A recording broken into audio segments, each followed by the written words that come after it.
Chairman P T I barrister Gohar نے بتایا کہ بانی پی ٹی آئی نے حکومت کے ساتھ مذاکرات ختم کرنے کا کہہ دیا۔ راولپنڈی میں اڈیالہ جیل کے باہر گفتگو میں بتایا کہ بانی پی ٹی آئی نے حکومت کی جانب سے عدالتی کمیشن کا اعلان نہ کرنے پر مذاکرات ختم کرنے کا کہا۔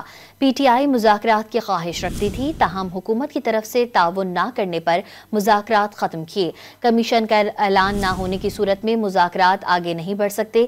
کہا کہ 3 ججز پر مشتمل کمیشن بننے کی صورت میں مذاکرات کیے جا سکتے ہیں۔ آج خان صاحب سے میری ملاقات ہوئی ہے، باقی وکلاء کی بھی ملاقات ہوئی ہے۔ خان صاحب نے میڈیا سے بات کی ہے۔ خان صاحب نے بڑا 2 ٹوک آج اعلان کر لیا ہے کہ آج تک ہم نے حکومت کو اس سے پہلے ٹائم دے دیا تھا، 7 دن کا ہم نے ٹائم دے دیا تھا۔ یہ خان صاحب نے واضح کر دیا تھا کہ اگر کمیشن کا اعلان اسی دوران نہیں ہوتا تو ہمارے مزید راؤنڈز مذاکرات کے نہیں چلیں گے۔ حکومت اعلان نہیں کرتی اور ابھی تک اعلان نہیں کیا۔ ہماری تو بڑی خواہش تھی کہ مذاکرات ہو اور مذاکرات آگے چلے، لیکن شاید سیاسی اختلافات کی جو ٹھنڈک ہے وہ اتنی زیادہ ہے جس سے برف پگھل نہیں رہی، لہٰذا خان صاحب نے آج مذاکرات کال آف کر لیے۔ خان صاحب نے کہا کہ اس کے بعد ہماری کوئی مذاکرات نہیں ہوگی اگر آج کوئی سی بھی وقت میں حکومت نے اناؤنس نہیں کیا کہ ہمارا کمیشن بنتے جا رہا ہے۔ کمیشن کا اعلان نہ ہونے کی صورت میں آج سے ہمارے مذاکرات کال آف ہے کہ ہم آئین اور قانون کے مطابق اپنا جدوجہد ہے وہ جاری رکھیں گے۔ ہم سارے جو اپوزیشن کی پولیٹیکل پارٹیز ہیں ہم ان کو کنٹیکٹ کریں گے، ان کے ساتھ مل کر کے جدوجہد چلائیں گے۔